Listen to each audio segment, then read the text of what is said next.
kita akan memperkenalkan Ibu narasumber kita hari ini, yaitu Ibu Eni Kustanti, SPI MIKOM, yang merupakan Ketua Tim Kerja Penerbitan Pertanian. Selamat pagi Bu Eni. Pagi Bu Eni, salam kenal. Dipersilakan Ibu. Ya, baik langsung mulai ya Bu ya. Ya, silakan. Warahmatullahi wabarakatuh. Bapak Ibu penyuluh pertanian yang luar biasa ini dari Sabang sampai Merauke ya Bu ya, se-Indonesia Raya. Insya Allah hadir semua di sini, ada perwakilannya. Saya di sini diminta sharing ya, karena kita mau ngobrol kan ya Bu ya, jadi lebih ke sharing gitu terkait dengan tadi informasi dari pertanian PS. Izin saya share screen.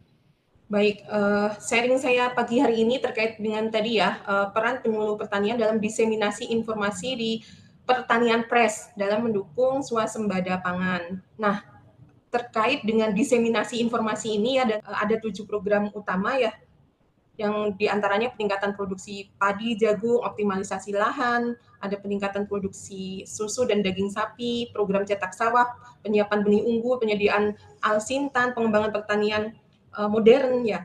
Saya yakin Bapak Ibu penyuluh dan juga sudah sangat paham gitu bahwa informasi pengetahuan pertanian itu sangat penting gitu ya sebagai modal bekal Bapak Ibu penyuluh tentunya ya. Karena kalau di lapangan pasti ini banyak ditanya petani gitu ya. Nah, ketika ditanya pasti Bapak Ibu harus punya referensi ya, harus punya referensi yang valid tentunya yang bisa disampaikan ke petani. Nah, penyuluh pertanian ini kan merupakan pengguna perantara informasi ya Bapak Ibu ya, yang pastinya tentunya akan menyampaikan kepada petani sehingga petani bisa menggunakan informasi dalam mengolah usaha taninya. Dalam kegiatan diseminasi informasi, kenapa tadi sebagai pengguna perantara? Karena kita juga semuanya tahu gitu bahwa tidak semua petani kita itu melek informasi. Untuk akses informasi tentunya tadi harus dibantu oleh Bapak Ibu penyuluh pertanian. Mungkin kecuali petani-petani yang sekarang sudah milenial gitu ya Bapak Ibu ya, mereka bisa cari akses informasi tersendiri. Tapi petani-petani yang dalam usia baby boomer gitu istilahnya, yang mungkin usianya sudah di atas 60 atau 50 tahun, itu biasanya sangat tergantung kepada penyuluh pertanian. Nah, makanya ini kenapa penyuluh pertanian ini harus lebih pintar gitu ya, menjadi pahlawannya petani gitu, seperti itu. Nah, untuk bisa jadi pintar tentunya tadi Bapak Ibu penyuluh ini perlu bekal. Bekalnya dari apa?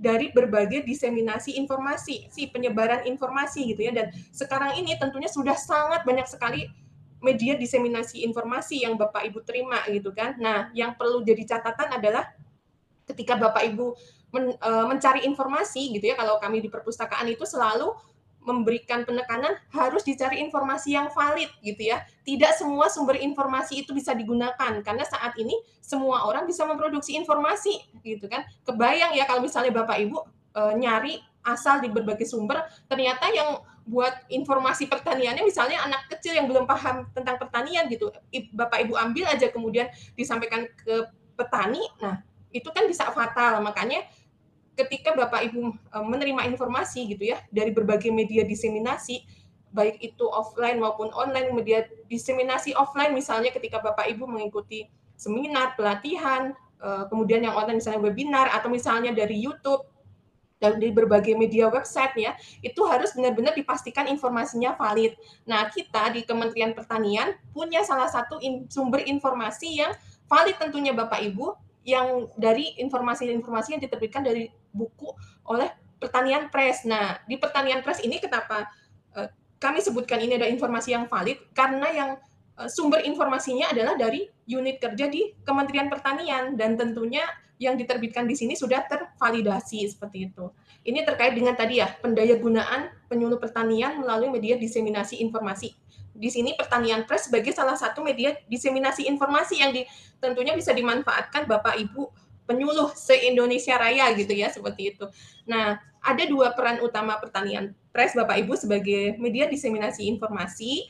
Yang pertama adalah diseminasi informasi pertanian gitu yang dilakukan di Pertanian Press ini dalam bentuk website. Jadi media informasinya online ya Bapak Ibu, online dalam bentuk buku dan terbitan berkala. Nah, terbitan berkala ini misalnya ada jurnal, buletin, majalah, warta, dan sebagainya. Artinya yang terbitnya berkala, misalnya mingguan, bulanan, 3 bulanan, dan sebagainya. Yang kedua, di Pertanian Press ini Bapak Ibu bisa juga ikut berperan menyampaikan informasi atau pengetahuannya gitu ya, dengan nanti Bapak Ibu bisa ikut serta peran menulis gitu ya, Bapak Ibu bisa menyerahkan naskah informasi tulisannya untuk diterbitkan di Pertanian Press. Dan tentunya untuk bisa diterbitkan itu Bapak Ibu tadi untuk menjaga validasi kami juga misalnya ada proses review, jadi dari pakar terkait substansi yang akan diterbitkan. Jadi dipastikan validitas informasinya, kemudian juga akan melalui proses editing. Di kami sudah ada editor-editor gitu ya, itu yang menjamin nanti untuk substansinya sudah sesuai terkait dengan pertanian gitu. Kemudian ada istilahnya editor substansi, editor mekanis yang memperbaiki kebahasaan, memperbaiki tata bahasa, kata dan sebagainya gitu ya terkait dengan mekanis. Saya yakin Bapak Ibu di sini gitu punya pengetahuan yang banyak sebenarnya Bapak Ibu penyuluh pastinya dengan pengalaman-pengalaman di lapang bertemu dengan petani gitu ya, karena memang terkadang penyuluh ini harus kreatif juga kan ya Bapak Ibu ya, kreatif menjadi inovator bahkan jadi problem solving untuk petani gitu. Nah, pengalaman-pengalamannya itu dan di tiap daerah pasti juga beda-beda gitu karena kondisi lokal konten daerah berbeda-beda. Itu luar biasa kalau Bapak Ibu mau berbagi ditulis nantinya gitu ya untuk diterbitkan. Nah, ini website Pertanian Press Bapak Ibu yang bisa dicari di googling aja ketik Pertanian Press nanti akan muncul, atau silahkan kalau mau coba bisa scan di barcode-nya. Nah, selain di website kami juga ada media sosialnya ya di Facebook Pertanian Press maupun di IG Pertanian Press. Nah, Bapak Ibu bisa lihat nanti buku-buku di website Pertanian Press ini kami ada katalog bukunya bisa dilihat. Kemudian juga kalau untuk lingkup unit kerja di Kementerian Pertanian kalau menerbitkan buku saat ini Bapak Ibu kalau bukunya ingin ber-ISBN itu juga layanan ISBN-nya disediakan melalui Pertanian Press gitu ya. Kemudian tadi untuk informasi terbitan berkala juga bisa diakses melalui Pertanian Press ini. Dan Bapak Ibu yang mau masukin naskah ya ini di pojok kanan atas gitu ya, Bapak Ibu yang mau masukin naskah bisa register di sini sebagai calon penulis. Jadi nanti Bapak Ibu punya akun, bisa digunakan login untuk submit naskah yang ingin diterbitkan.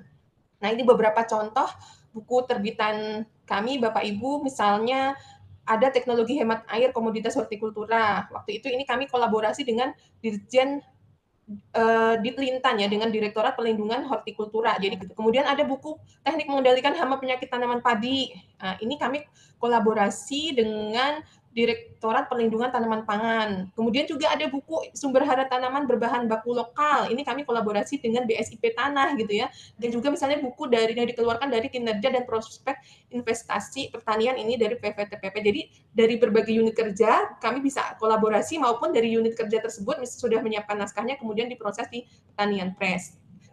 Ini contoh ya, contoh peluang penyuluh dalam penerbitan buku di Pertanian Press. Kami sudah tahun keempat ya, meskipun sebenarnya Pertanian Press ini Bapak Ibu baru lahir di akhir tahun 2022 gitu ya, tapi sebelumnya kami memang mengelola publikasi pertanian gitu ya. Jadi penyuluh pertanian sering kami libatkan untuk menulis di Pertanian Press. Nah, ini jadi di buku ini kami mencoba tadi mengumpulkan pengalaman dari Bapak Ibu penyuluh gitu ya, karena memang luar biasa waktu itu buku ini memang inisiatif dari Bapak Ibu penyuluh sendiri gitu ya, katanya ingin menulis buku gitu ya yang bisa diterbitkan bersama-sama. Ini contoh buku yang tahun 2022 ya, yang bisa juga nanti penyuluh membuat seperti ini. Ketika itu kami mengelompokkan tulisan-tulisan ini gitu ya, itu dalam beberapa bagian terkait komoditas pertanian. Misalnya dibagi yang punya pengalaman terkait tanaman pangan, misalnya keunggulan varietas padi dan sebagainya. Kemudian yang terkait dengan hortikultura, peternakan, seperti itu. Dan ini ketika itu tidak hanya untuk penyuluh, kami tapi buka untuk ASN pertanian secara umum gitu ya, punya. Nah, ini tahun kemarin kalau tidak salah ya 2024, Kiprah SDM Pertanian melejitkan pembangunan pertanian. Sama ini juga lebih ke SDM pertanian secara umum. Menulis ini cukup mudah Bapak Ibu karena format penulisannya adalah ilmiah populer gitu ya, dengan bahasa yang mudah dipahami, bahasa sehari-hari. Jadi bukan semacam menulis jurnal gitu. Saya yakin Bapak Ibu di sini semua mampu untuk bisa membuat penulisan ini, dan jumlahnya juga biasanya tidak banyak gitu ya, antara 1.500 sampai 2.000 kata gitu. Nah, ini contoh kegiatan kami Bapak Ibu. Jadi kami bisa mengadakan pembinaan penulisan. Ketika itu misalnya kami lakukan untuk unit kerja di lingkup Jawa Tengah, DIY Jatim, dan kami juga pernah melakukan pembinaan untuk dosen dan widya iswara. Nah, kapan nih kalau Bapak Ibu penyuluh siap punya tulisan, ayo nanti kami bisa fasilitasi, insya Allah bisa untuk diterbitkan jadi buku. Ini kalau ini kegiatan penyebar luasan hasil terbitan ya Bapak Ibu, ada kegiatan bedah buku gitu ya. Nah, ini adalah tampilan website terbitan berkala tadi ya. Ini yang tampil di awal itu adalah jurnal Agrosainta. Nah, jurnal Agrosainta ini jurnal yang dikelola oleh Widya Iswara, Kementerian Pertanian. Nah, ini contohnya tadi peluang Bapak Ibu untuk menulis artikel di publikasi berkala. Kami punya yang namanya Buletin Teknologi dan Inovasi Pertanian. Dan siapapun bisa mengirimkan artikel di sini, dan tentunya Bapak Ibu penyuluh punya peluang lebih besar. Kenapa? Karena Bapak Ibu tentunya punya pengalaman pertanian yang banyak gitu ya ketika di lapangan. Ini contohnya adalah yang terbit akhir tahun 2024 kemarin. Yang saya tampilkan di sini adalah tulisan dari penyuluh pertanian. Tahu apakah mungkin yang bersangkutan ikut di sini apa tidak ya? Yang pertama misalnya menulis tentang pengembangan petani milenial untuk regenerasi petani. Ini ditulis oleh Pak Fatur Rahman. Saya yakin Bapak Ibu di sini juga tadi punya pengalaman, punya ide gagasan pertanian yang bisa ditulis untuk nantinya dibagi ke sesama penyuluh, yang bisa jadi materi diseminasi juga, bisa hasilnya gitu mungkin inovasi gitu ya, atau teknologi pertanian yang mungkin hanya baru Bapak Ibu terapkan di daerahnya, ketika ditulis bisa ditiru gitu ya oleh penyuluh yang lain, diterapkan di daerah yang lain, dan akhirnya bisa membawa lebih banyak manfaat gitu kan. Nah, saat ini nih Bapak Ibu ya, kami sedang membuka call for paper tadi untuk buletin teknologi pertanian gitu ya untuk tahun 2025. Topiknya bisa terkait dengan teknologi inovasi budidaya pertanian, bisa terkait pasca panen pertanian, kelembagaan pertanian gitu. Bapak Ibu penyuluh pasti ini banyak idenya tentang kelembagaan pertanian, kemudian inovasi sosial pertanian gitu. Nah, silakan ya Bapak Ibu, kami tunggu partisipasinya. Dan Bapak tadi tulisan itu kan sebagai legalisasi ya Bapak Ibu. Pengetahuan Bapak Ibu tuh dilegalkan lewat tulisan gitu ya, dan itu bisa dibaca orang banyak dan bisa disimpan dan diakses kapanpun dimanapun seperti itu. Luar biasa nih Bapak Ibu bisa berbagi pengetahuannya lewat tulisan. Demikian ya terkait dengan tadi diseminasi informasi dari Pertanian Press. Dan untuk bisa memulai menulis, mau tidak mau memang Bapak Ibu harus mulai senang membaca juga ya. Tadi berarti membaca informasi di salah satunya di website Pertanian Press gitu ya, dari buku-buku pertanian sudah diterbitkan gitu ya, yang nantinya bisa jadi modal Bapak Ibu untuk menyampaikan atau menyuluh kepada petani.